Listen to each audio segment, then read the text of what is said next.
This podcast is part of the Game and Entertainment Network. Visit tgenetwork.net to find the latest episodes from all our shows.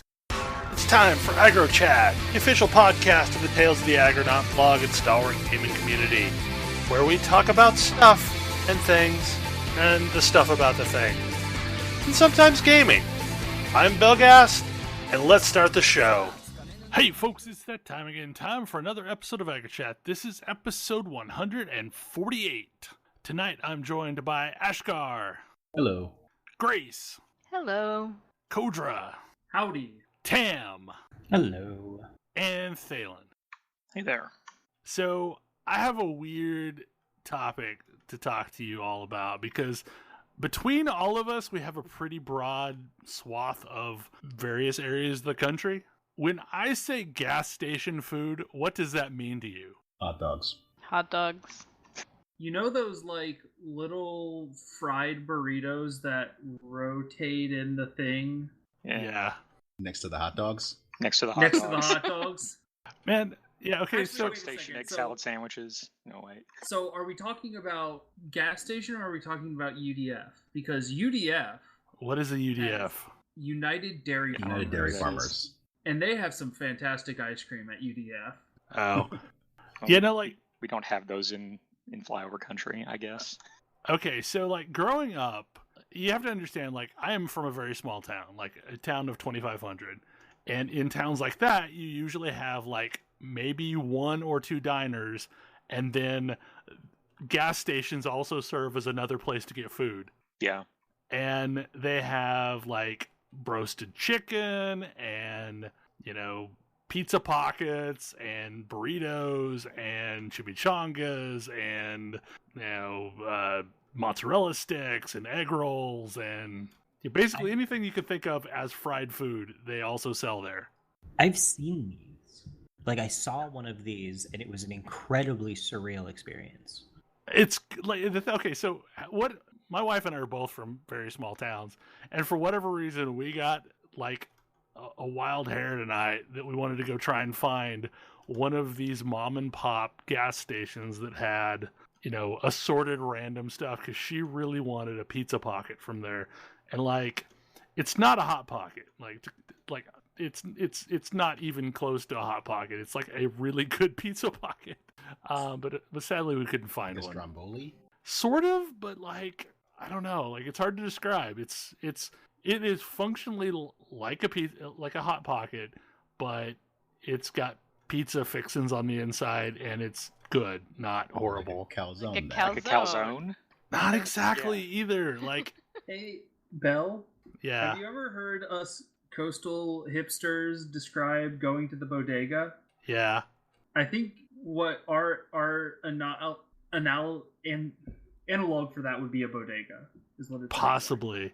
Yeah, because like there's like all sorts of random food that is had at one of these places, and like growing up I used to always get chicken strips from there, and they're really good chicken strips. But yeah, so we went like around the small towns near us, and I think it was because it was like at 8 o'clock at night that nobody still had anything out. But like I was just curious, like is this an Oklahoma thing, or is this, because I'm pretty sure Arkansas has this too. Yeah, we do. I mean, I've been into various gas stations on trips, like up to the Fayetteville area and down to Texas, that are like that. That it's, I mean, a lot of times it's the ones that serve truckers. Yeah. In particular, have Yep. a lot of that stuff. Yeah, and there's one, like, we should have gone to Port Road, which won't make a damn bit of sense to anybody but me, but, like, there is basically a port, inland port, that eventually empties out into the Mississippi River, and it's like, I don't know, 30 minutes from my house, and there is a gas station at the corner where the truckers, you know, either pick up or load off stuff, and it's open 24/7, and they always have that kind of food. So yeah, I think it's definitely a trucker thing. But, I mean, we have a lot of truck stops, so yeah. I know this was a weird side tangent. Hey, we talk about stuff and things, and the stuff about things, and sometimes games. Yeah. Yeah, it's just like, I mean, because, like, I take for granted that that's what gas station food is, but, like, I've also heard people talk about gas station food like microwavable burritos, and no, that's not gas station food in my world. So I mean, we have some gas station type places that also have food, but I would never consider that stuff gas station food. Like, we have Royal Farms and they have chicken, and sometimes it's okay, but I don't really associate that as being gas station food. I guess here it's just so common. Like, most gas stations have some form of fried food for sale, Yeah. or at least it's That or- like either that or That or they have pizza. a Subway inside. Sometimes Yeah, both. we have a lot of Subways in gas stations. We have a lot of Hunt Brothers Pizza as well. But I think the thing is like when you're in a tiny town and there are very limited options, especially after the supermarket closes, which is usually about 8 o'clock, people tend to go to gas stations for that. There's tends to be a very limited selection of places that are open past even 8 p.m. in small Yeah. towns. The sidewalks mean- roll up. like Yep. in Seattle, it feels like there's a limited number of places that are open past 9 o'clock here. Which, well, I guess that's not true. Coming from Atlanta, it seemed like every place was open until about midnight, and it feels like when we were looking for food options, there was definitely some limitations after 9 o'clock. So, interestingly, having spent some time out of our previous like Bellevue sphere, it's Bellevue that's weird. Bellevue has weirdly limited food options after 9 o'clock. Basically anything, almost everything within walking distance of me is open until 2 a.m. nightly. And the ones that aren't are open until midnight. Yeah, even in flyover country, I have probably a half a dozen restaurants that are open either super late or 24 hours a day. Rochester was really weird about that. Most places closed around 8. Around here, things closed a bit later. But I do definitely remember, like, just weirdly, just outside of a bigger city. Every time I've been just outside of one, like everything closes at 9. Maryland is, or at least the parts of Maryland I lived in were specifically noticeable about that. After about 9:30, it's like, well, 7-Eleven or nothing. Or Walgreens. Because there's usually a 24-hour Walgreens somewhere nearby.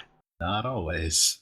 And, okay, so this is years ago. We were on a cruise and we came into the French Quarter in New Orleans on, like, Christmas Day.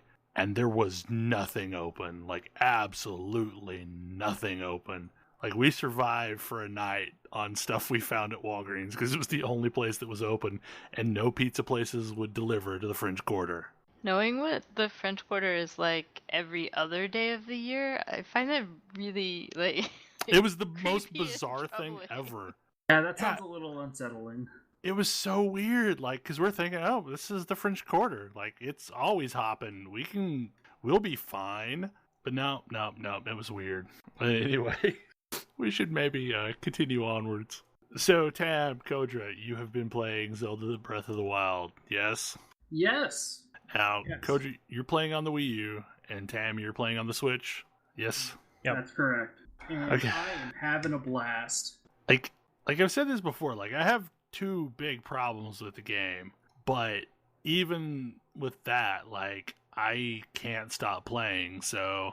Yeah, man, like, it's funny. People have been lambasting Nintendo for not pushing their franchises in new directions, but this feels like a pretty marked departure from previous Zelda games. It really, really does. And I think that is, for me, that is a very mixed experience. I also feel like last week I didn't necessarily do a great job of explaining the game or, like, explaining how the game feels, because upon listening to it, I'm like, yeah, no, like, I mostly just talked about the bad parts. We end up doing that a lot here. Yeah. I know. It's like, But I am really enjoying, like, boy, do I love shrines. shrines are the best thing ever. Like, Shrines are great. Like, hey, there's a fun puzzle that I get to now go solve, and I get a cool little reward, and the puzzles are really, really cool. Yeah. what I love the fact that basically they took the best part of the temples and then made an entire game and gave you tons of them. Yeah. Yes. I feel like they are the best parts, most of the best parts of previous Zelda temples distilled into a little bite-sized experience. And they're just long enough. Like, sometimes the puzzles are really hard, but like, even when you've got one of those, you may only have the one main puzzle to solve instead of like 3 little puzzles. So like, they figured out a way to vary it so that it's always about the same length. Like, at least in my experience so far. Like, because like if you roll into a shrine and there's obvious answers, so they'll make you do it like 3 times. Or if you roll into a shrine and you now have to use every ability at your disposal to get through it, they'll only make you do the one main puzzle. I did ultimately have to cheese the marble maze puzzle. Oh, that one's horrible, isn't it? Well, like, because of the ending. Because like, you can't, if you get the thing out of the maze, it doesn't just neatly go into the place it's supposed to go. You have to like flick it up. I still have not run into this thing. It's in the bottom of Zora Land. Oh, I probably haven't not played enough then. Or the one I'm thinking about is the one in the bottom of Zora Land. I think that's where it was. Actually, Yeah. Was it there? It was no. I thought it was the one in Hatano. There's probably more than one. There are a lot of shrines. There are a lot of shrines. Oh, you're talking the gyro puzzle. Yeah. Okay. Yeah, no. Like, yeah, I cheesed the shit out of that because I figured out there was a way to kind of vary where it actually lands. Yes. Well, I just like smacked it out of the air as it was falling down and like slam dunk into the bowl. You bank shotted it. It's the ball starts falling and then you just smack the entire pillar into it and shoot it off. It's great. I had a lot of trouble with gyro puzzles in general because for whatever reason, it kept trying to force me to use the Wii U screen on the gamepad, not just the gamepad itself. Oh, yeah. So, like, if you turn your controller upside down, you're kind of doing it blind if you can't see the screen. Weird. It was still on the screen for me. Like, it was still on my TV screen when I was doing that. But what I will say is that the gyros are not quite calibrated right, and so I had to, like, keep walking around the room, and, like, eventually I had to, like, move to another part of the room and, like, reorient the way I was holding the gamepad controller. So there's some work that could have been done there. Well, I noticed that you could like cancel out and re-enter and cancel out and re-enter, and each time you would shift it a little bit. Oh, that was probably going on, yeah. Yeah, but I think like this conversation is probably going to be nonsense for anyone who's not played the game.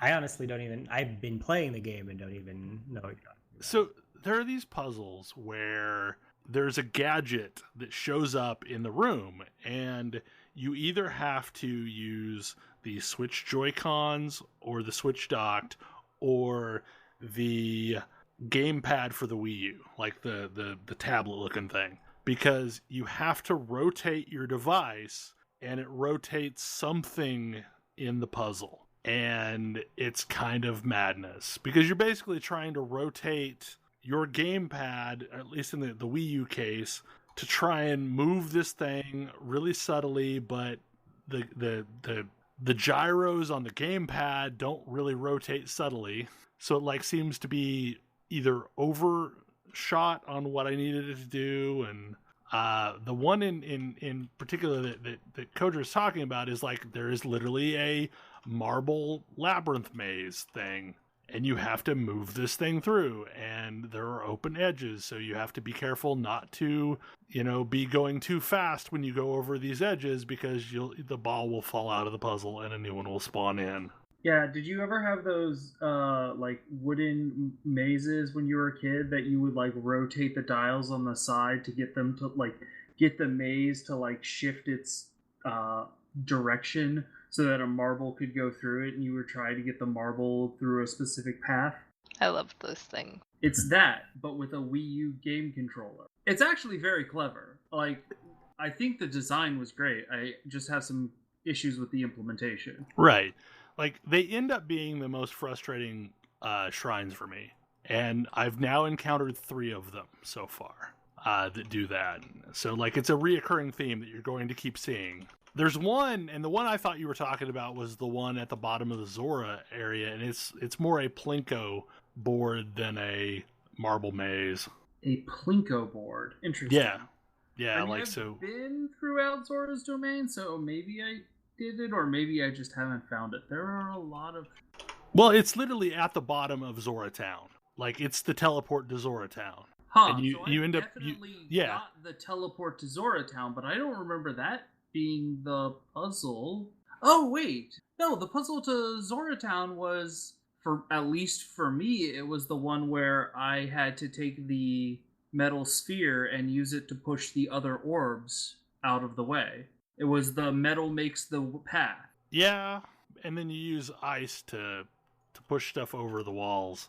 Maybe we had vastly different solutions to that puzzle. Because I would be zero shocked if some of the puzzles cannot be approached from different directions. Yeah, I'm also curious if we're talking about the same puzzle, because I thought it was that one, but the one you're describing I also remember.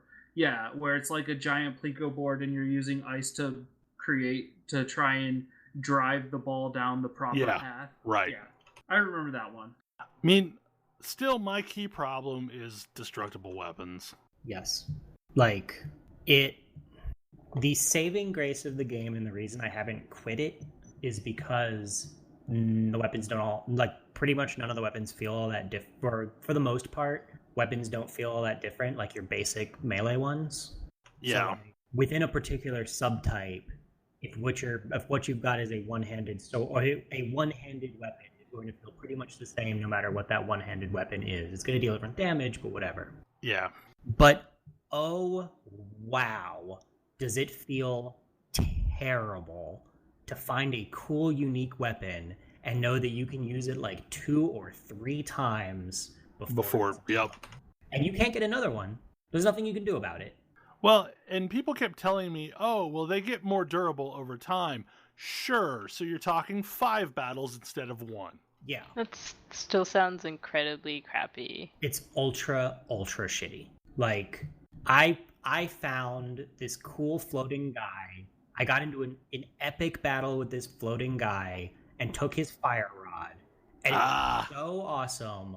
And then it broke, and I can't get another one. And now I'm like, well, this sucks. Like, this legitimately... My fire rod broke, and I turned the game off and went to bed. There's an equivalent version of that's a lightning rod. I'm sure there's one for all the elements, and I'm gonna have the same problem with them. And like, that's an awful feeling. Yep. Like the first time I had a guardian weapon.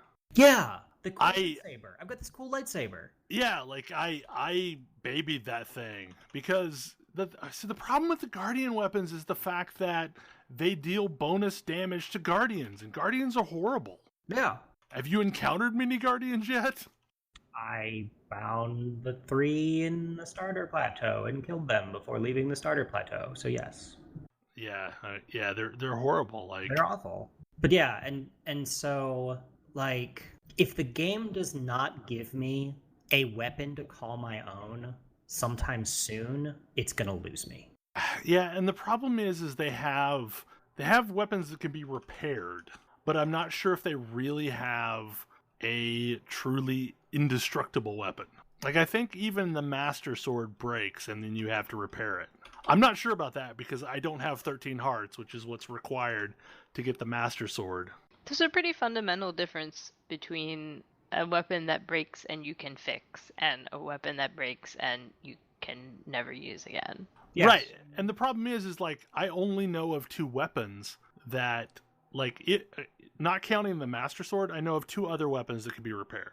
And everything else is just trash that you pick up and you use for a while. And that's the thing that, for me, it makes it not feel like a Zelda game at all. It's a neat game, and it sort of helps.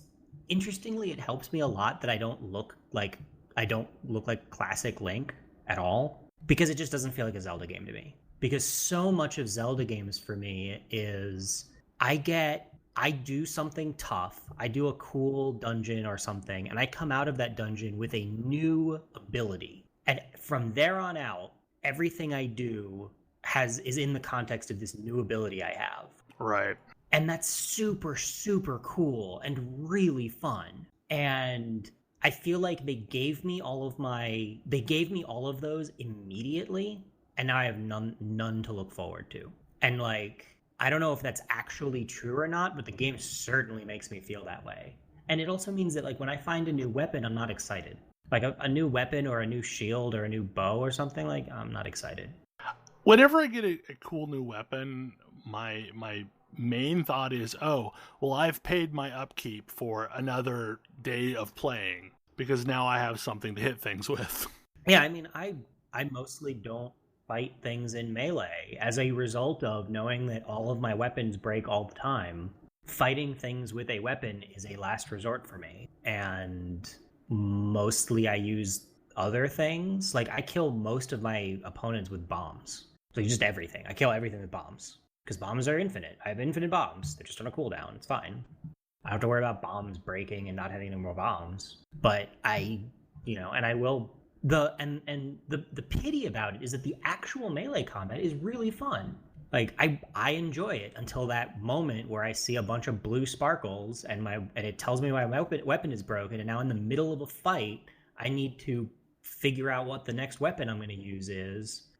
And break that out and start using it, and it's just like, this feels terrible. And I don't feel like there's anything I can do about it. A Zelda game where you have infinite bombs and melee weapon is what you run out of does seem very strange. It doesn't feel like a Zelda game. Yeah. So I don't like, because I like Halo, I have no problems like sort of spending through my weapons and getting new ones and just like sort of constantly going through things. So that's not been as big of a deal breaker for me. I think I could live with it I think I would be more okay with it if I hadn't gotten a boomerang and the fire rod and had those break just like normal weapons. Yeah.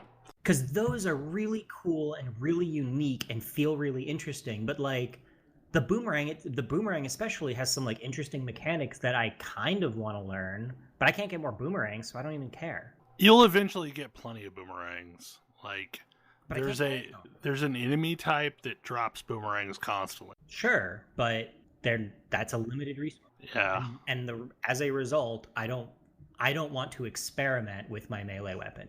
I don't want to try new things in melee combat unless I absolutely have to, because every swing of my melee weapon is time I have to spend acquiring a new one.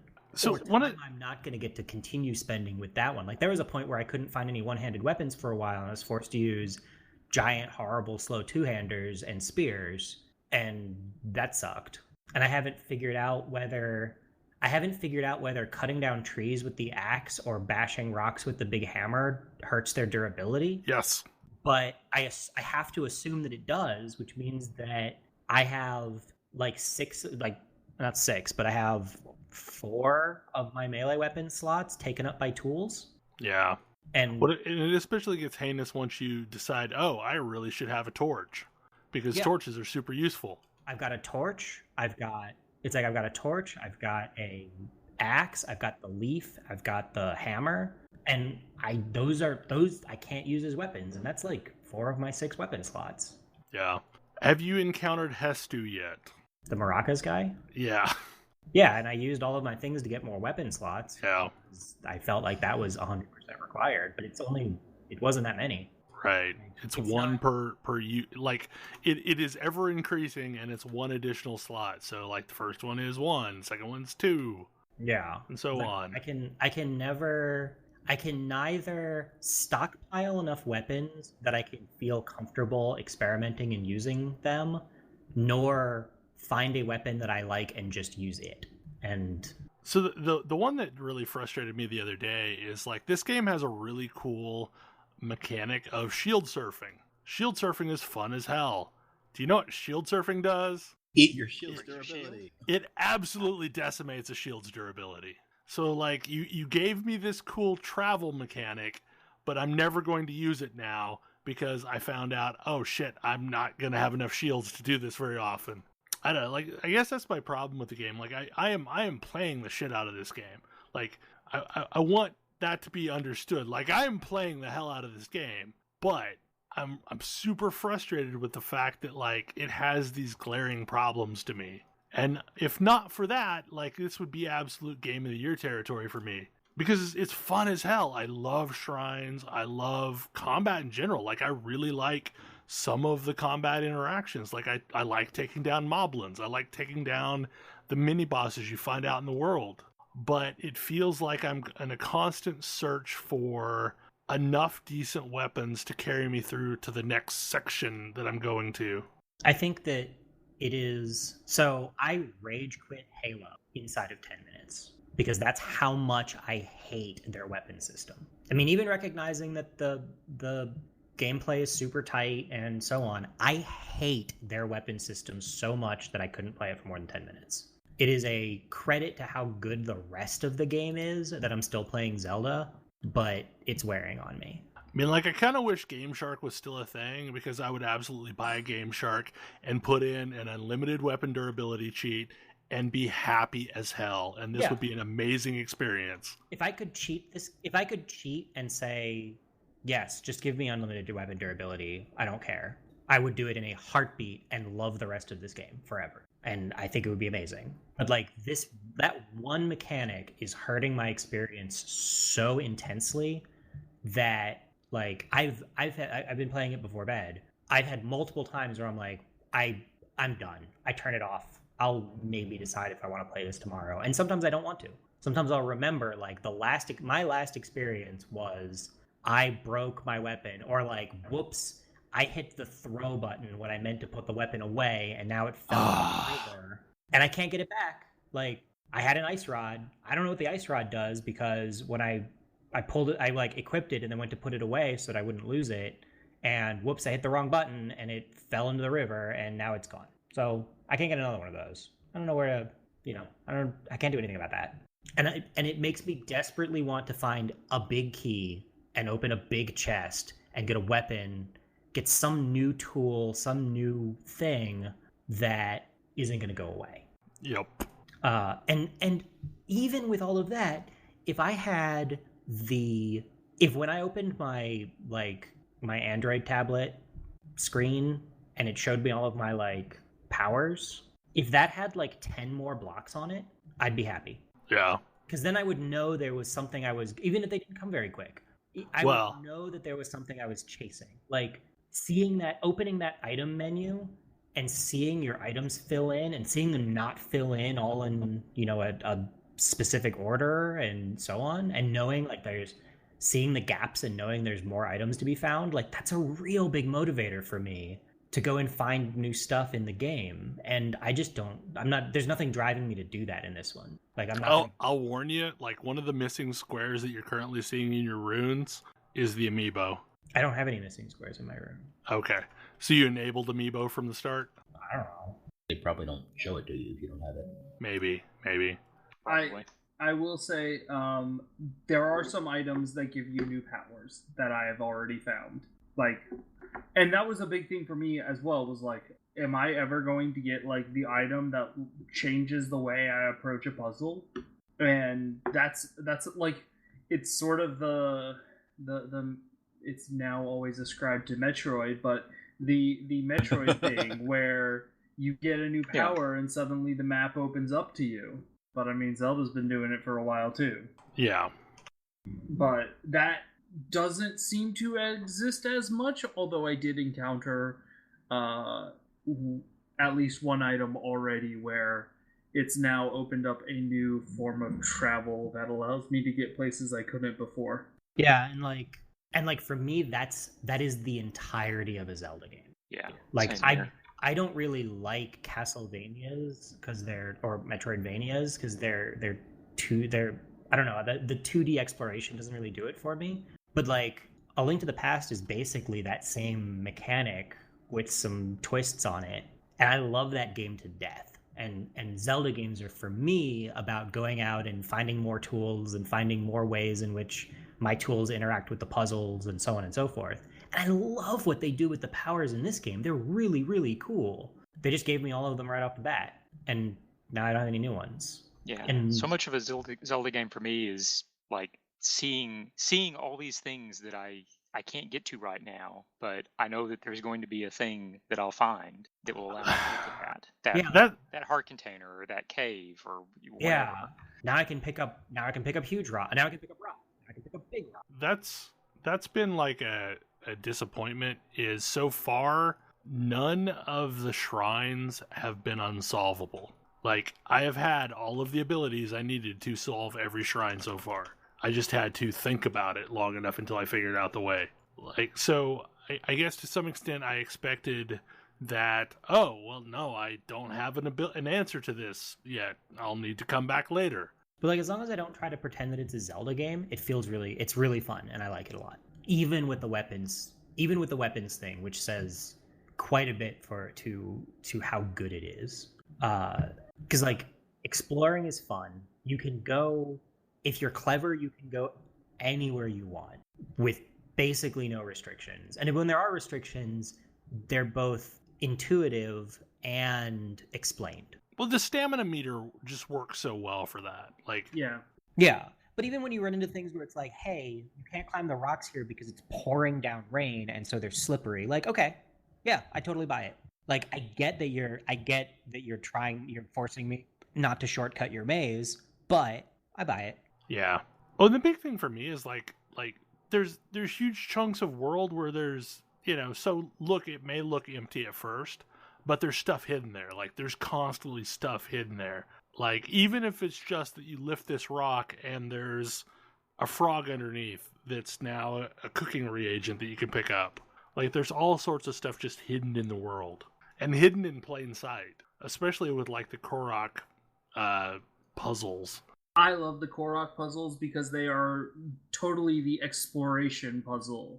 Like, you get the shrine puzzles for the traditional, like, Zelda dungeon puzzles, and then, like, the exploration puzzles are all of the Korok seeds. And they're great. It's like, this is something weird. I wonder what happens if I fill this pattern in. Oh, hey, it's a Korok seed. Yup. Yeah, they're really, really cool. It's like, the environment is doing something that I don't expect. Let's investigate that further. And you're rewarded, like, every single time.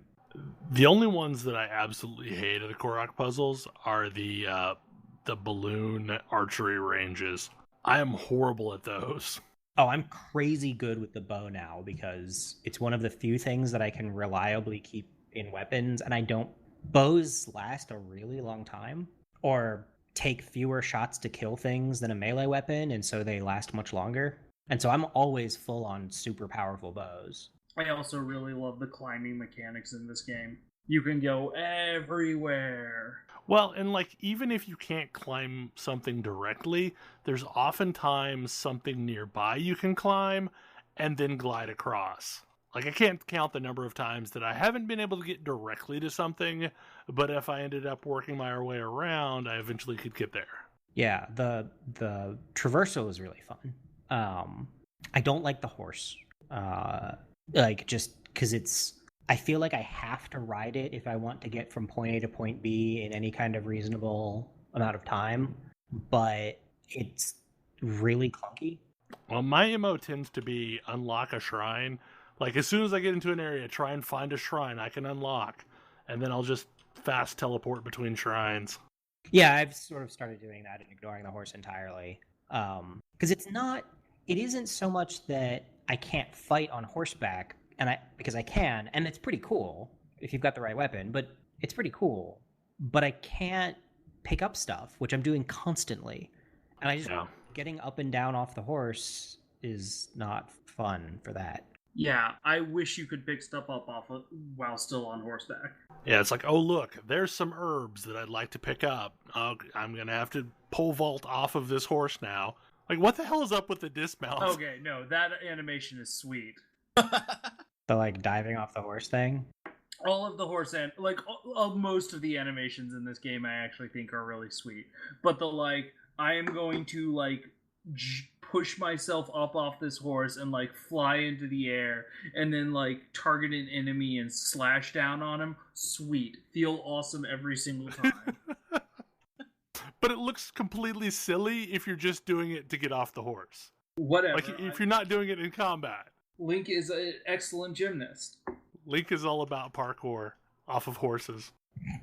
So which direction did everyone go first? I didn't necessarily choose a direction. I just kind of meandered the hell around and eventually ended up in Zora Land. Okay. Yeah, I've sort of accidentally wound up in Zora Land. That's where I ended up as well. I mean, the game does okay, so I can see how the game is very subtly shaping the way you move through it. So I sort of felt like I had that like gentle guidance into Zora Land, but I was like, yeah, okay, I see what it's doing, and I'll go ahead and go with it because I really want to have some kind of like anchor into this world and not have to keep stealing garbage from boblins, but thus far it's not giving me that thing. I ended up in Zora Land without any kind of a quest sending me to Zora Land, so... I mean, did you have the Divine Beasts quest? Nope! How do you not even have the Divine Beasts quest by that point? He was like, F you, Kakariko Village. Have you ever seen the way I play games? I guess that's fair. You're supposed to go that way. Let's go every other way. Yeah. I went on a whole sequence of, let's go see how many of these towers I can now unlock. So I went up in a tower and I marked all the other ones I could see. And in the process of that, I ended up finding Zora Land. And it's like, nice. hey, I'm Shark Prince, and I would really like you to, come visit my lair. And I'm going to say really supportive things at every turn. Yo, he's very supportive of you. Shark Boyfriend is the best. Yes. That was actually the area where I was like, whew, this, like, Bell isn't kidding. This game can kill you, but good. No, it can. Like, that sequence, if you don't have an answer to lightning damage, it's a thing. Stealth is an answer, right? My answer was hit things with arrows before they could see me. So that's like stealth. That's as stealthy as I get. That's a good answer. I mean, that is frankly amazing. Bell, you are playing this game as a stealth game. Yeah. Like, that's legitimately a thing. Like, when I go up to a camp and there's 6 mobs, I am going to see if I can strategically take out a explosive barrel with a fire arrow and just clear the camp. Fire arrow? I roll a bomb in there. Because that is the funniest shit ever. Like, bombs don't travel as far as I want them to. Like, I can hit a fire arrow from way the hell away. Roll it downhill. Look. Get uphill from a camp and just roll your bomb downhill. It is seriously the funniest thing ever. Because they wake up just a little bit and they're like, what? Hey, what's that boom? And half the time they go flying like 20 feet. Okay, I'm curious. What armor is everyone wearing? Like, I have a feeling I know the answer to this question. And I have a feeling you know the answer to this question as well. I mean, I'm wearing the Hylian armor except for the Zora armor piece. Tam is absolutely probably wearing the stealth armor. I have a feeling. Well, okay. So I'm currently wearing the knight armor. Really? I don't know, whichever one gives me a whole ridiculous amount of protection. Yeah, like the plate mail looking thing. Yeah. Wow, that is not what I expected. That's what I'm wearing. And it is not the most stealthy armor in the world because, like, even if you're doing the crouch thing, you're clanking like mad. Yeah, I'm unimpressed by the stealth mechanics in this game, so I'm not bothering. I'm still like kind of boggled by the two of your discussion about that lightning sequence being hard. I feel like either I did something very different or something, because my entire memory of that sequence was, I guess those guys are a little yellow. No, there was a entire area of Lizalfoses that have lightning bows. That is exactly the part that I just finished. And I was like, I guess those guys flicker a little yellow. That was 100% of my Were you just like bow sniping them from a distance? I was bow sniping them. I closed and speared them to death. I mean, I just fought them the way I fought everything else. Yeah, no, like that was the moment where I had to like really switch to bow sniping exclusively because if they hit me with a lightning thing, it would knock some piece of gear out of my arms. I think that happened to me once, and it was pretty annoying. But I just picked it up again and killed him.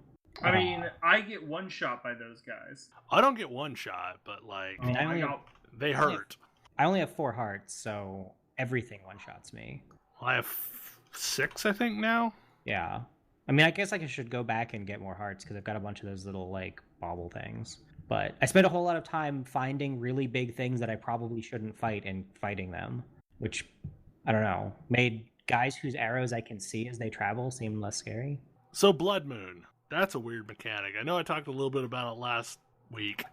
I only run into it once. I've run into it like 3 times now.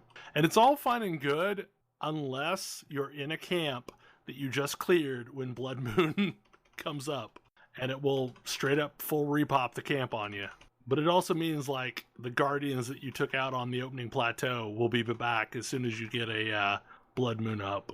Okay, so Tam, since you're the only one of us that's playing it on a Switch, like, do you have general thoughts about the Switch as a whole? Yeah. Wow, this console. I wonder how many people are having the same thought as I am about the Switch. That being, this thing perfectly suits my needs. I don't understand how it suits anybody else's. What do you mean?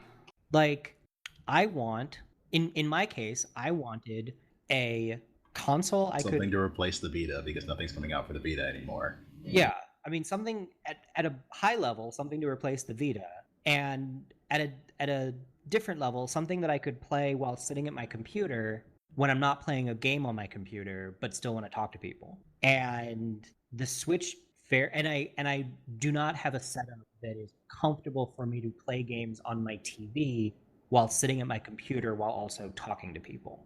Right. Like, well, and it only works for me because like literally my main console gaming area is next to my computer. Yeah.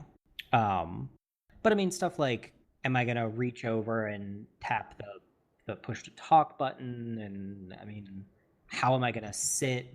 All of these little logistical details. The Switch perches perfectly in between my 2 monitors so that I can sit as if I'm working on my 2 monitors playing on the Switch. I can reach over and do whatever on the screens that I need to, talk to people on TeamSpeak, all without this, all while still in the middle of a Switch game with basically no inconvenience or interruption. And it's an incredibly specific setup that like I don't think I'm even doing a good job of describing because it's so specific. So are you playing in the little Joy-Con dock, or are you just playing with the individual Joy-Cons by themselves? I'm playing in the little like puppy face controller. Okay. With it propped up on its little kickstand. And then in bed, I'm playing with it as if it were a handheld device, which is mostly how it lives. See, like, I really want to Switch largely because I want it to be the promise that the Wii U I thought was going to be. Like, I want to be able to drag this thing around and play it anywhere, and that's not a reality with the Wii U. And it is absolutely that thing. Like, if I want to be on the back porch, now that we have our porch set up again for the spring, like, I can chill back there in the breeze, listening to the wind chimes and the birds and stuff, playing my Switch.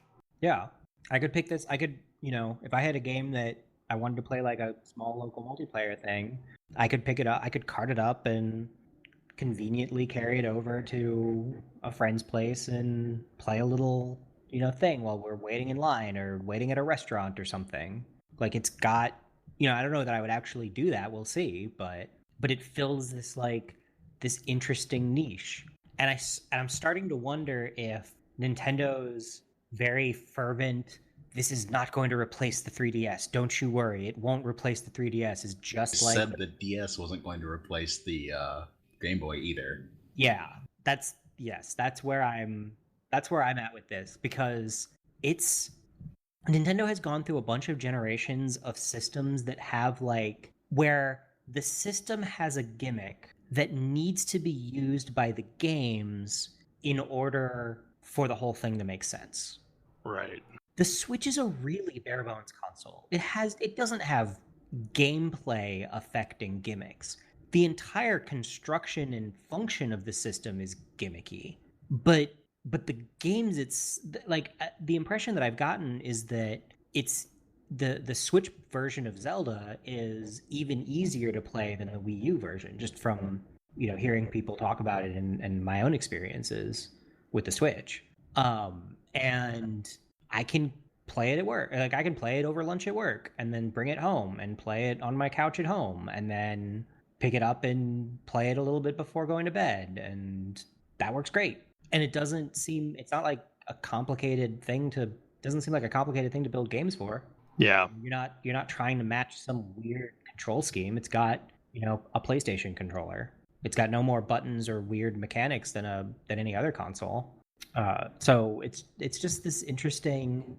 It fills this interesting space where I can have a really, really high fidelity experience on a handheld, and by high fidelity I mean an experience that rivals what I can have on a TV connected console, because it is also that. Well, and I guess the thing for me is like, if they literally just ported the Wii U library to the Switch and gave Virtual Console functionality, it would be a really happy place for me. Like, oh yeah, because the problem was, like, I bought the Wii U thinking, oh, it's got this cool gamepad that lets me play without a television. I will install it somewhere in my house and be able to move around the house and like maybe play it on the back porch. But no, I can be like 6 feet from the console before it starts to cut out and lag out. Yeah, that was my experience as well. And this gets into like something that we talked about before the show. Like, Kodra, you were saying you found out you could play from bed, and I don't know how far that is, but I am guessing it is further than 6 feet. I mean, probably, because I have 8-foot ceilings. So here's the thing: is like, apparently there is a lottery involved with the Switch, because the gamepad has the Wii U, yeah. Because the gamepad apparently has wildly varying degrees of signal strength, and there's a way to fix it, but it involves basically pulling the wireless card from it and installing a new one. And those are reasonable. They're like $40, but still, they're $40, and you have to pop open a gamepad to pop a new one in. And I've contemplated this several times, because like obviously mine has a weak signal. But even then, like, I would have been super disappointed if I had swapped the wireless card and then still not been able to play it with any frequency away from my console. But basically, like, if I get any further away than about 6 feet, I start to feel noticeable lag on the gamepad. Yeah, I mean, so I do have one glaring issue with the Switch hardware. The charge port is on the bottom of the which means that you can't prop it up on its kickstand while it's charging. Unless you do one of a whole bunch of interventions that people have come up with. I'm sure I could hack something. Yeah. That's not the hard part. It's like, but really? Like, you didn't think of that use case? It seems like an oversight. I mean, I've heard a lot about the actual kickstand itself feeling not terribly stable. I mean, like, it's fine. Don't play it on a boat or like during an earthquake. I mean, it's every bit as stable as a what's it called? Like one of those picture frames you can prop up. Yeah. And like, I mean, say what you like about those, but as long as you're not touching them, they stay up. And like, you probably shouldn't be touching it while it's propped up on the kickstand. That's why the controllers separate. I haven't tried playing anything with like the one side of the Joy-Con, like a tiny Nintendo controller, but that seems like it would get uncomfortable with the quickness. Yeah, the weird placement of the two things side by side just doesn't sound like it would be fun. Wait, which? Like with the joystick and the 4-pad butting right up against each other. Oh, The what? They're not quite right next to each other, are they? No, there's.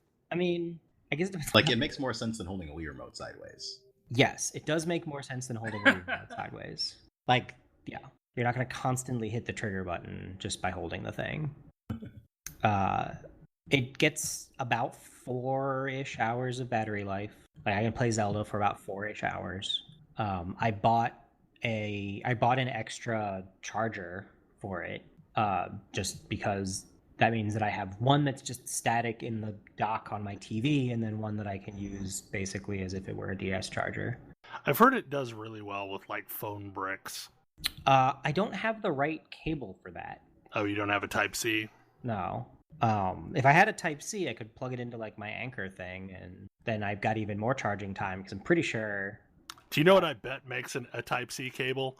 Amazon Basics. Probably. And it's probably dirt cheap. I've heard some like issues with Type-C USBs exist, or at least maybe early ones would break your Ductronics, and I'm twitchy about that one, so I didn't... Yeah. Yes, that's why Amazon heavily regulates who can sell those, actually. Oh, interesting. So yeah. I had some problems with low-quality Type-C cables. If it starts to become the kind of thing where I am carting it around with me, which it might, I really do enjoy the experience of like, oh, hey, I could take a lunch break, play me some Zelda while I eat my lunch, or, ideally play like an RPG or something, but, play something lightweight, then pack it all up and charge it off an Anchor. Yeah, I've heard like some of the larger ones will like charge the device 3 times off of one full charge. I believe it. I mean, I have an Anchor thing that is larger than the Switch. Yeah, I've got one that I took to South with me. Which is maybe a little overkill, but whatever. Might be a little overkill. Man, so I have to tell you about my recent Amiibo addiction. Because Amiibos do really cool shit in Zelda Breath of the Wild. Don't tell me about this. Oh, God. Yep. So there are 18 Zelda Amiibos currently. And they Does all the Ganondorf do... one do something unfortunate to you? Because it didn't Twilight Princess. No. So there are 2 that do something really interesting. If you have the Twilight Princess Amiibo that came with the special HD version, it summons Wolf Link to fight beside you.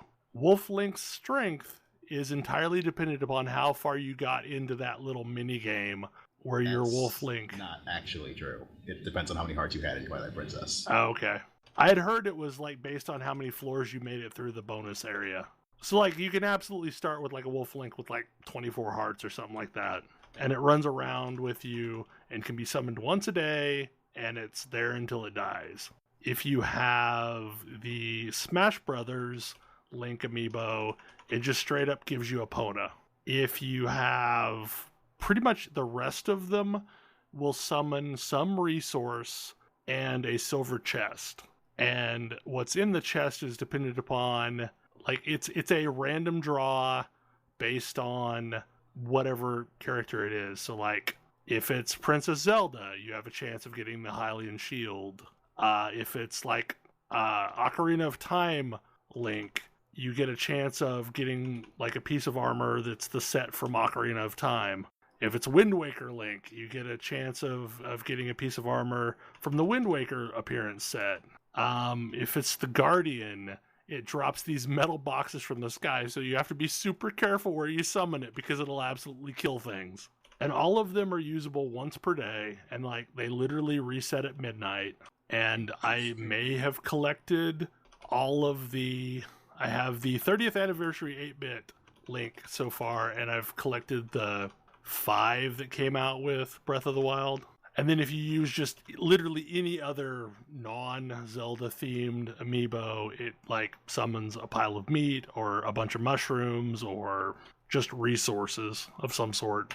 Wow. And as a result, literally every place is sold out of every Zelda themed anything. Oh. And now like... If you're in a major city, that might not be true. Well, so everywhere I went in Dallas over the weekend had nothing Link related.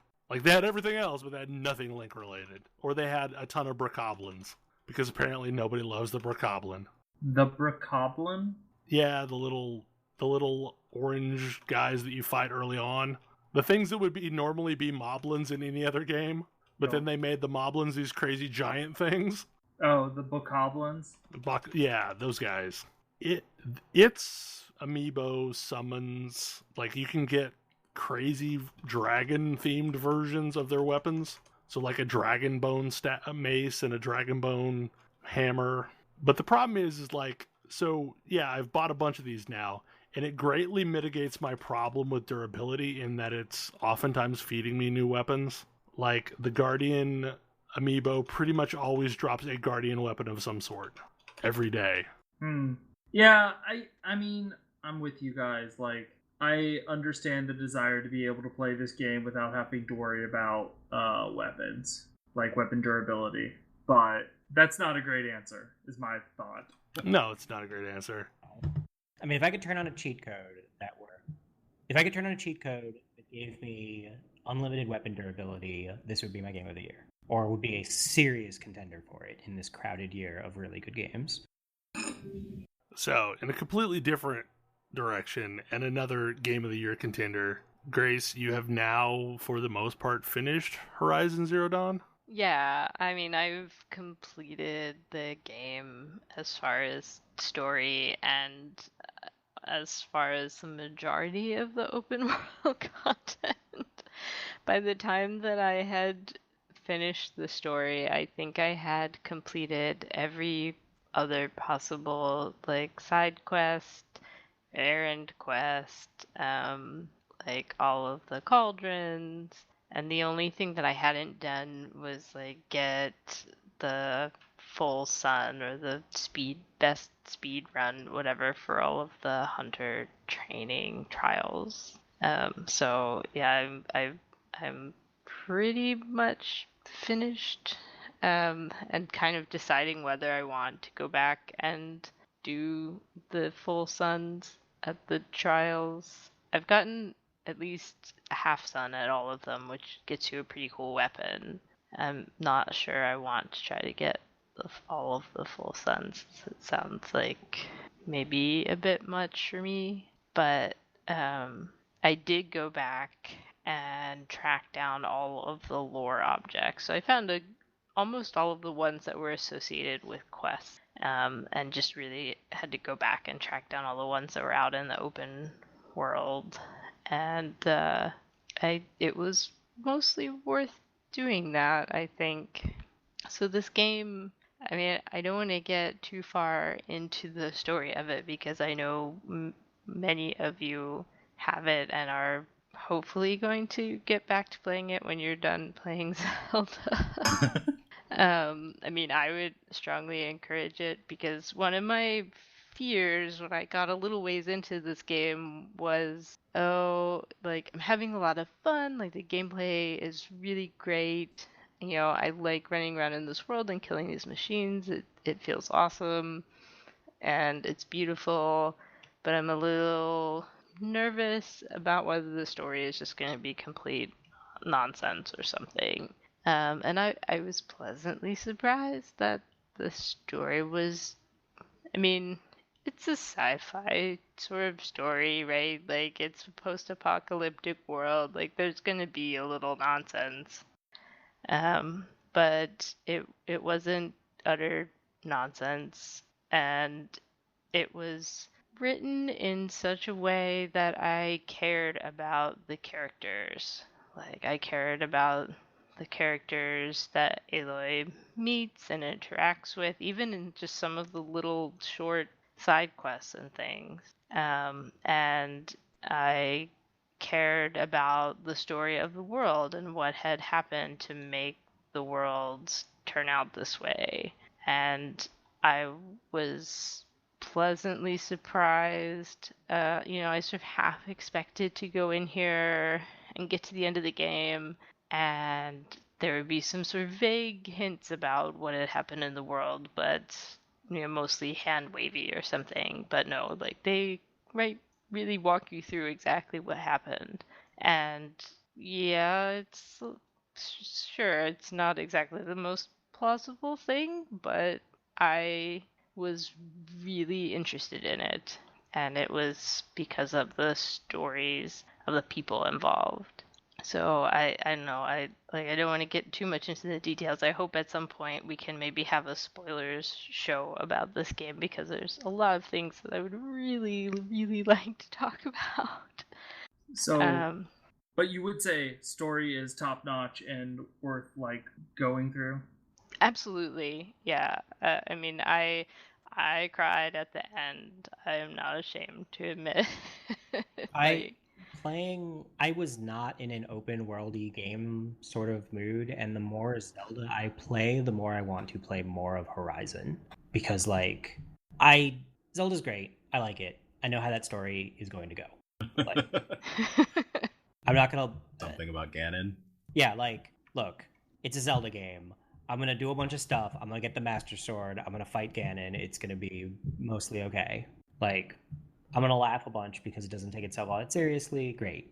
But like, wow, does it make me think of like, oh, that reminds me of this thing where in Horizon I really want to know what's going on with this. Zelda has been successfully putting me in the mood to play Horizon, while also being fun on its own, but because there's some stuff that I don't like about Horizon. But so yeah, I mean, I think that the story parts of Horizon were quite good, and yeah, there are definitely some places where initially I was like, oh, what's happening, or oh, I think I have an idea of what's going on here, and then oh, it turned out to be not quite that, and then even by the time I sort of figured out what had happened to the world a little bit before they sort of explicitly tell you, I was still so curious about the details of it, and they give you the details of it, and so it was absolutely worth playing through. And it was also interesting when you guys were talking about Zelda and being disappointed that there were no places that you couldn't, none of the shrines or whatever that you couldn't solve as soon as you walked in them. I found 2 places, I think 2, in the world in Horizon that I either couldn't get into or like seemed like there should be something more going on here, and like tried some things to get inside and didn't work, and then ended up coming back to them later and being pretty major parts of the story. So that was kind of fun. And I think, I don't know, it was really rewarding to go through it. I think the thing that I would not recommend is I would not necessarily recommend playing through it the way that I did, which was basically devour everything but the story and then just motor through the story all in a hurry. Because it's a little bit different in terms of gameplay. I mean, just motoring through the story versus wandering around the world and killing robots. But I don't think it really marred my opinion of the game by doing that, and I still really enjoyed it. I just had to sort of force myself to take a couple minutes in between and like do some other things, even though there wasn't anything pressing that I needed to do in between. And the other thing that was quite nice was like as I was going through and doing the story stuff, I realized, oh, when I go back to these places and do these quests, like I absolutely want to talk to all of the people that I recognize that are standing around before and after I turn in this quest, because they're totally going to have things to say, and it was absolutely worth hearing what they had to say. This reminds me of the ending of Undertale Pacifist Run, where it's like, okay, now it's time to go back through the entire game and talk to everyone you ever met and see what they have to say about the thing that you're doing. Yeah, I mean, it actually was a little bit like that, although I didn't have to go through the whole world because a lot of the people ended up sort of clustered around where I was anyway for various reasons, but it did feel like that in the sense of like I want to talk to these people that I got to know during the course of the game and find out what they think about what's happening right now. So, Tam, I'm curious what things that you said you didn't like about Horizon. melee combat. Oh, yeah, melee combat. I mean, it can feel kind of fun, but I played through the whole thing and mostly tried to avoid the heck out of melee combat. Yeah, I mean, and the game's mechanics are kind of heavily suggestive of like, look, you shouldn't go head to head with things in melee combat. But at least as far as I got, I didn't feel like I had the tools to always not.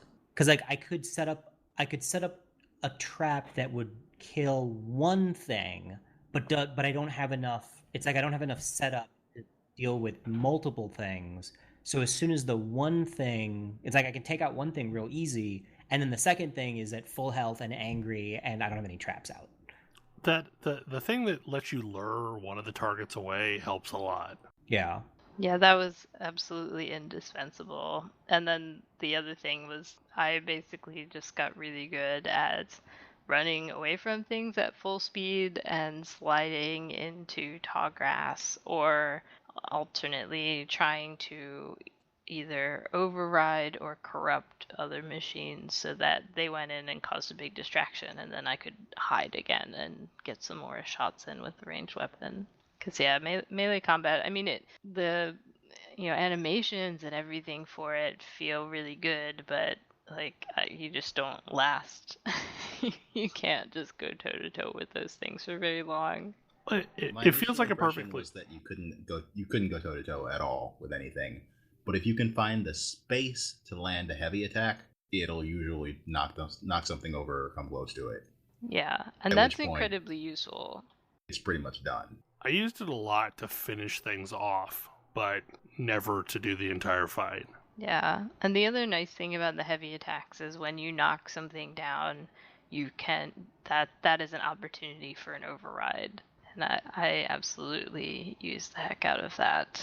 But anyway, I absolutely love the game, and I'm kind of interested and excited to talk more about it with you guys once more people have gotten through the story. Yeah, I'm really excited to play more of it at some point soon. There's a bunch on my plate, especially coming up soon here, but it's one of those that's like on my radar and I don't want to forget about it. Yeah, I mean, I'm sort of afraid, knowing like all of the great stuff that is out or is about to come out. Like I don't want this one to get forgotten by the wayside, because I think it's very worthy. Well, honestly, like one of the things that's gotten in the way for me is like I've been so drained when I got home that I didn't really want to hang out upstairs, so I kind of crashed on the couch. So that, and in the past, like, so with Final Fantasy 15, it was sedate enough that I could play it over remote play. So like I could be on my laptop and be playing my PlayStation 4 upstairs. But like I need too much fine motor control with Horizon Zero Dawn to ever do that. Like I would just get murdered. Because any lag in the controls feels like it would completely throw off the way that I play. So I'm hoping tomorrow, now that I'm back after, being gone for several days, I can get back in and play it some more. But I will say, there's another juggernaut looming on the horizon, and that is Mass Effect Andromeda. I mean, it feels weird, but also strangely good to me that, like, I can't play Zelda at all, and I don't care about Mass Effect, so, like, I can just enjoy this one thing that I like and enjoy the hell out of it without being torn in 50 directions like everybody else. Yes. I will eventually play Mass Effect. I'm pretty sure I will. Maybe I'll get at some point. I should probably play / finish any of the previous 3 at some point as well. So yeah, I feel like, although I mean, in theory that really shouldn't matter for this one because different story. No, true. Pretty much doesn't matter at all. Like, as far as I can tell. I mean, it probably has some notes, but there is exactly one thing from the series that matters even one iota. And so that everything in space works because of the Mass Effect? No, not even that. I just mean there's only one like thing that could possibly affect from the previous game, and it lets you during character creation. Yeah. They ask you what gender Shepard is. That's it. That is the only thing. They want to start fresh. Because, like, there's a 100-year difference between the two games, right? More than 100. Way more than that. Okay. Like, I have not even gotten into the game yet. I piddled around with the character creator, and then I went to bed last night, and then I had problems.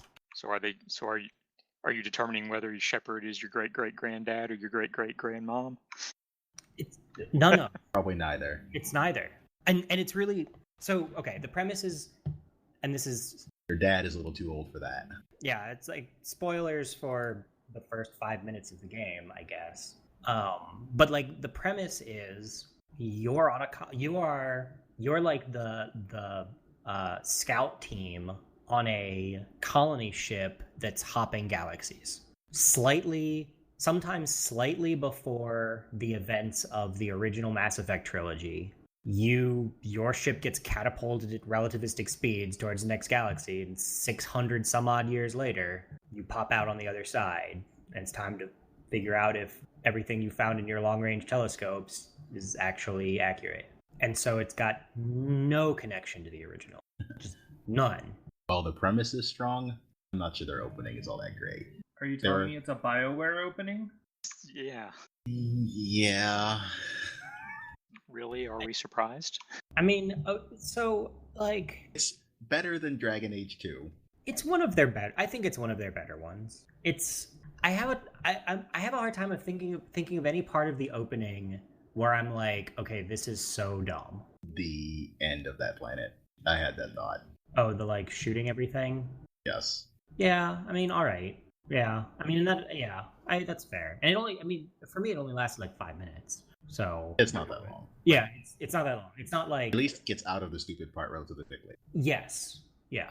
So the problem I had was I installed the trial, I fiddled around in the character creator for 30 minutes, and then we had just got home from Dallas, and my wife was like, we should go to bed. And I'm like, okay, I will for once say yes to this query, and instead of, her falling asleep on the sofa and me taking her to bed later, I will go to bed. So I exited out of the game, and it looked like it exited out of the game, but apparently it was still loaded in memory.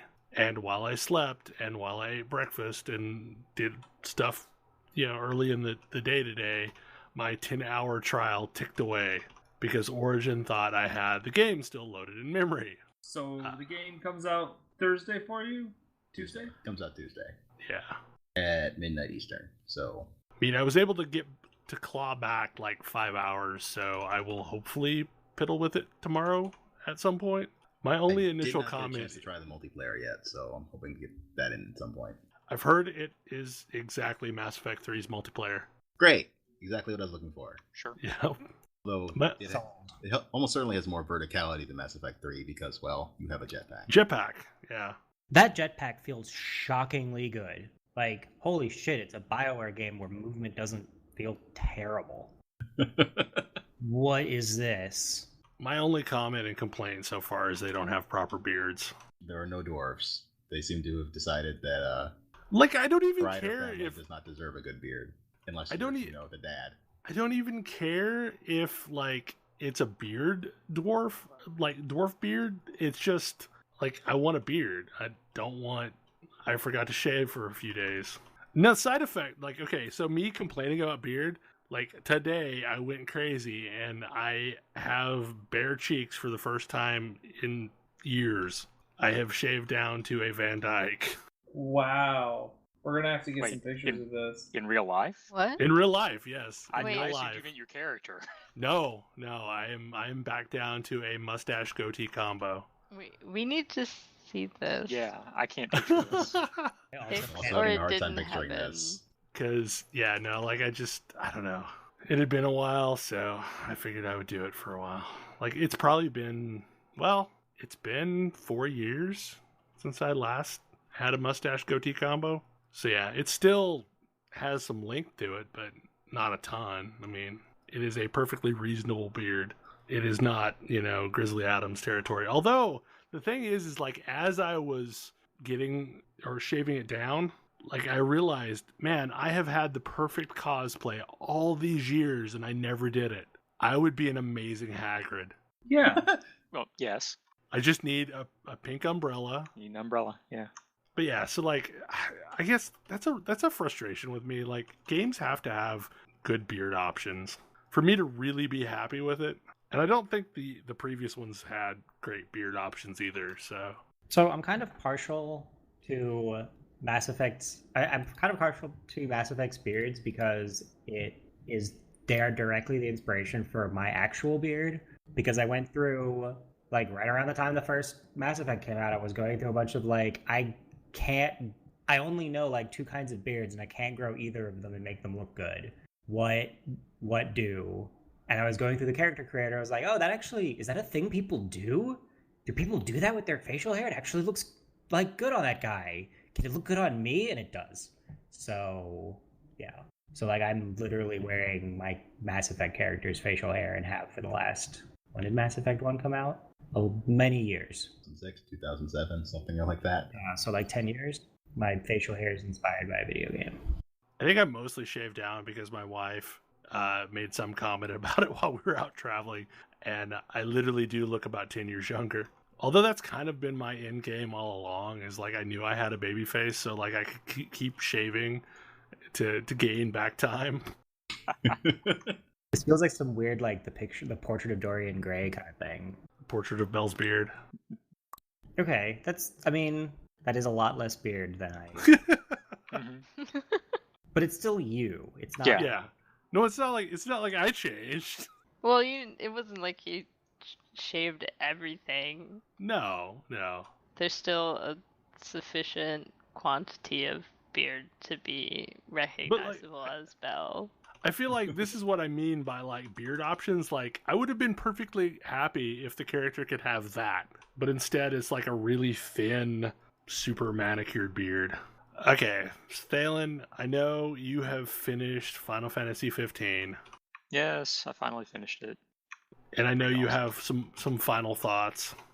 Yeah, so I finished it, and I listened to what folks had to say about it, and without spoiling it for Belle and Grace, I feel like I come in somewhere in between Kodra and Tam as far as my thoughts on the final chunk of the game. Chapter 13 is dumb, and Final Fantasy Stealth is dumb, and I'm glad they're fixing that.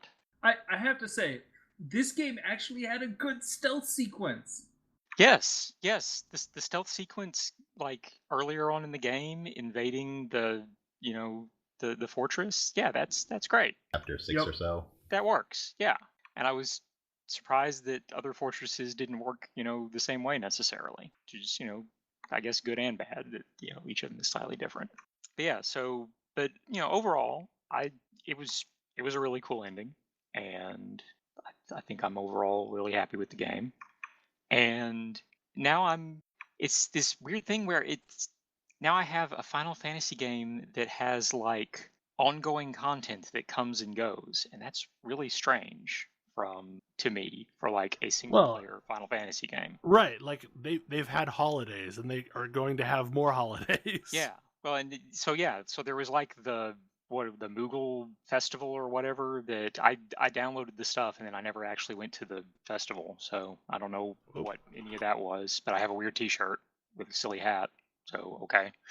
But also there are these timed hunts that are they're hunts that are completely separate from the hunts that are in the game that you pick up from the food people, that they're not associated with the stars or anything like that. That just, like, show up. It seems, and I guess they rotate on a weekly basis. Like, each Monday, it seems like a new hunt shows up and the old one goes away. And they were really useful while playing through the story, the ones that showed up during that time, because they didn't require you to have finished the game. And boy, did they reward a lot of XP and gil and AP.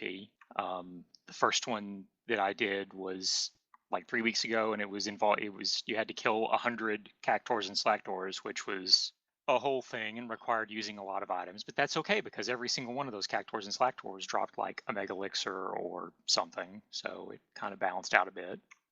But if you're wondering what magic is useful for in this game, that is a thing that magic is useful for. It's giant packs of cactors. Because they dash around like crazy, and you can't, hardly hit them with anything except for a gun. But so I did that one, and then suddenly Gil was no longer an issue for me because it rewarded a decent chunk of that. And I got a couple of hundred AP. And so, that was very helpful at that point. But so now I'm at, having finished the game, the timed hunt that's up right now, you have to have finished the game to participate in. And it is the Dread Behemoth. It is a level 140 behemoth. Wow. In a game where the level caps for you is 99. And no, I have not reached the level cap. I think I was level 73 when I beat the game.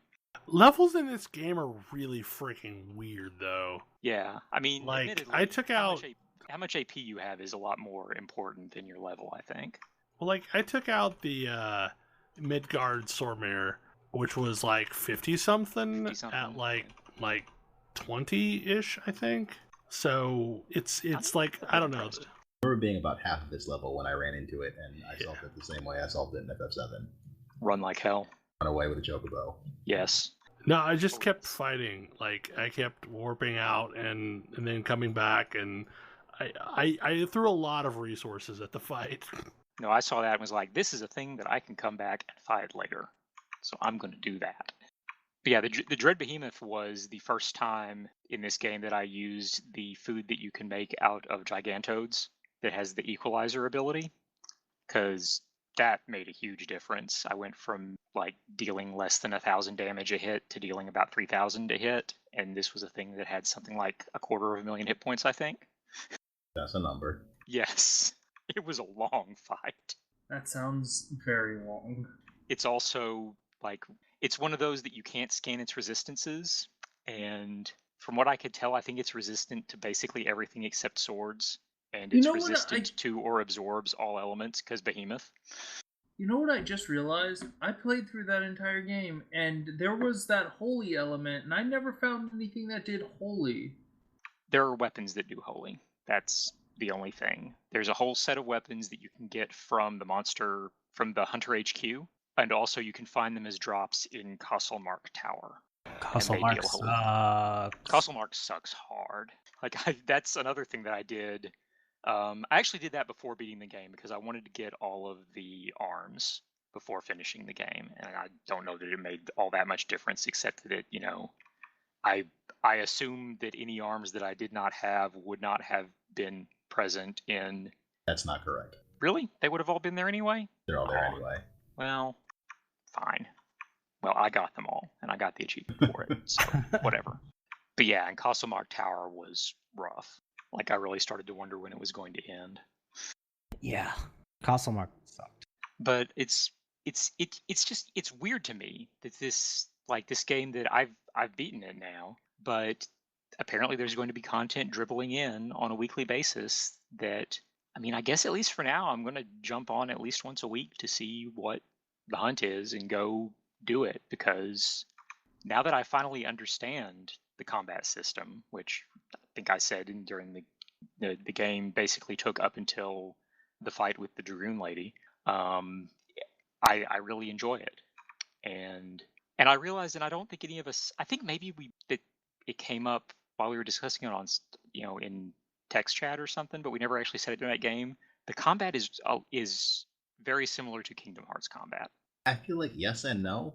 It's not identical, but there's a lot of similarity with having the party members that are running around doing their own thing, and particularly once you've unlocked all the air stuff, like you can do a lot of like zipping around all over the damn place in Kingdom Hearts as well and never touch the ground once you're good at the combat there. So my general feeling about combat in this game is this is the culmination of something they've been trying for a very long time. Like, if you think about Kingdom Hearts and you think about Dirge of Cerberus and you think about Lightning Returns, all of those games were trying to do something where move it to even if you go back to Vagrant Story. Mm-hmm.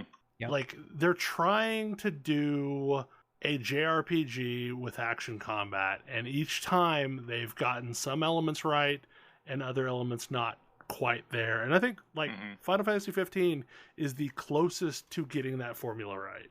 I disagree. Really? I disagree strongly, actually.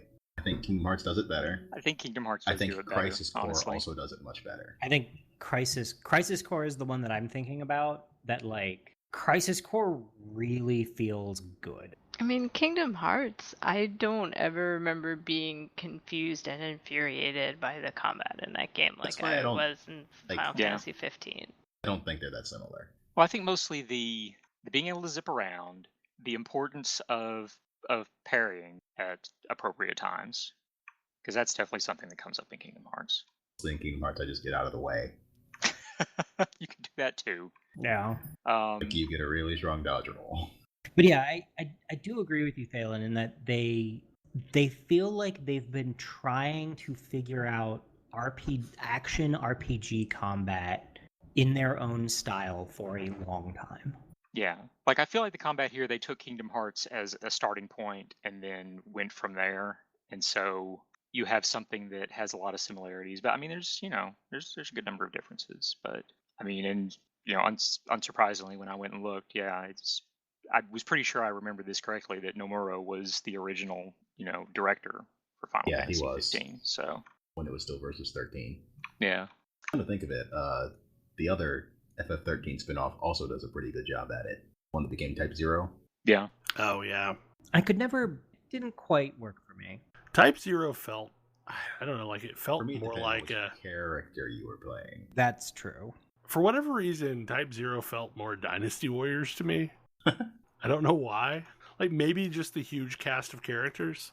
But yeah, that Dread Behemoth fight, for instance, it's you have to make use of all of the air combat and the dodge and everything, because if you try to stand still and just fight it one-on-one for more than a second or two, it will hit you once and you will fall over. That was kind of the way Midgard Sormir felt whenever I fought it, was like I was having to do everything just right on cue or I was screwed. Like, and it's got multiple, I mean, it's got one attack in particular where it flies up into the air and dive bombs you that you can't dodge it. You have to parry and then counter. And you really, really want to, because it gets you behind it and then you can hit it with a blindside attack for a good chunk of damage. Oh, and I'm with Tam that I want Final Fantasy 15 too. I'm just looking forward to the side stories they're adding. Yeah. Yeah, that'll be good too. But I do really want to see like everything that all the various Imperial associated characters were doing while we were busy road tripping. Because clearly they were doing things. And I feel like there are a couple of options, like one option in particular, for a quote-unquote main character for that. Yeah, the end of the game felt very rushed. Like, as far as the story kept making turns. I also wonder if some of the things that didn't seem like they were telegraphed at all are telegraphed at all by the anime that they did. Which one? Because the one that goes into the pasts of the four characters. No. Okay. Well, never mind that then. Still might watch it, but I will say that it's kind of cool. It's also real short, but it's kind of cool. I will say that one of my favorite games of all time, and I actually recently replayed it, and it is still about as good as I remember, has a third act that is just like obviously rushed. You're referring to Xenogears here, right? I am referring to Xenogears here. But I love that game so much. Yes, the last like 15 to 20 hours of the game are somebody sitting in a rocking chair talking at you with the occasional dungeon interspersing it. But I still love that game. It is the we ran out of money disc. But it's fine. I still love it. So in a weird side tangent that pulls back to earlier discussion about Zelda, I have this overwhelming desire to like start at Legend of Zelda and play through all of them. Ooh. With the exception of maybe Skyward Sword. I mean, that's a lot of games. I'm only talking like, okay, so mostly like core primary console Zeldas. Like, I don't know. Like, I've done Minish Cap before. I've done some of those. I think Minish Cap is better than some other Zelda games. Yeah, no, Minish Cap is amazing. Minish Cap is great. I saw a copy of Minish Cap sealed in box for like $125 this weekend. Wow. Yeah. I don't think it's that good. But like mostly I don't know, like all of the ones that would be playable on a Wii U Minish Cap is playable on a Wii U. It is? Okay. Yes. I think it would be fun to like play through them, and I just don't know if I'm going to do this because that's a lot of time. That's a lot of time. It is. I will say all this Zelda talk has me playing Twilight Princess, which I picked up when the HD version came out and have not played. So I happened into a copy of Twilight Princess in my travels this weekend on a clearance bin for like $20 for a new sealed copy with the Amiibo in it. I was going to say, I thought all the music copies actually had the Amiibo. Yeah. So I will definitely be playing that. But like it would be kind of cool just to start at the beginning and play through. Can you? That's not it's the a order lot the of timeline is in, right? I mean, if you wanted to start with the first one, you could play Skyward Sword. No, I think I'll just skip Skyward Sword. But like, I would definitely enjoy playing Legend of Zelda again. I would definitely enjoy playing A Link to the Past again. Wait, you skipped one there. I don't think that's true. Link's Adventure? No, I don't care about Link's Adventure. I'll be so I bag on Skyward Sword a lot. I would play Skyward Sword if I could play a non-motion control version. That's my problem with Skyward Sword. Like I dropped out so hard on Twilight Princess when it first came out because I did not enjoy motion control and I did not have the forethought to buy the GameCube version. Yeah, I didn't mind the motion control in Twilight Princess because it wasn't demanding. It didn't ask for anything even remotely approaching fine control. Whereas Skyward Sword was, hey, we need Motion Plus just came out. Yeah, Motion Plus just came out, so we want to really show it off, and so you're gonna have to like accurately swing your sword at angles, and no, that's just not gonna happen because it's not that responsive. Well, I don't know. Like I just don't enjoy the Wii control scheme. Period. Yeah. Like if it'll let me play a Pro controller or the classic controller, then yeah, sure. No, that's a perfectly reasonable control scheme. Even though I'm having to go through weird links to play with that control scheme, I don't want to play like that's the biggest thing that's keeping me from playing through Mario Galaxy 2 is I just don't really like playing with a Wiimote and a nunchuck. Yeah. Like if they would nunchuck, I'm sad that it's basically done. Yeah. I like the split controller thing. I realize you can do this with the Switch as well. The split controller thing allows me to play games in a variety of shockingly comfortable orientations. So, okay, but the problem with me is that I don't know, like I have a lot of problem with Wii and the registration bar. And like I had forgotten I had these problems until setting up the game lounge thing at work, and I have to like slouch down in the chair for it to get to register the controller, and it's just awkward. Really? Like, yeah. Other than there's a setting for like above or below the TV. I should probably set it to below, but even then, where is I your don't know. sensor bar located? Above the television. Okay. I was just say, I hope that you haven't set the sensor bar above the TV, but the setting is below the TV, or vice versa. No, that would be poorly. No, I mean I have it set up as one would expect, but because I am tall, especially if I am standing, TV, so yeah, I have to stand a really long ways away from the television to do Wii bowling because otherwise it won't register my hand. And then even then, I have to be super sensitive not to raise my hand too high because it will stop registering any controls. I didn't think Wii bowling actually used the pointer functionality at all, so just the gyro as far as I'm aware. No. It like seriously, if I raise my hand above the bar, all hell breaks loose whenever I'm trying to do Wii bowling. Like it basically whatever trajectory I am moving the Wiimote in, at the moment my hand goes above the bar, it continues that track. It's weird. That's and weird.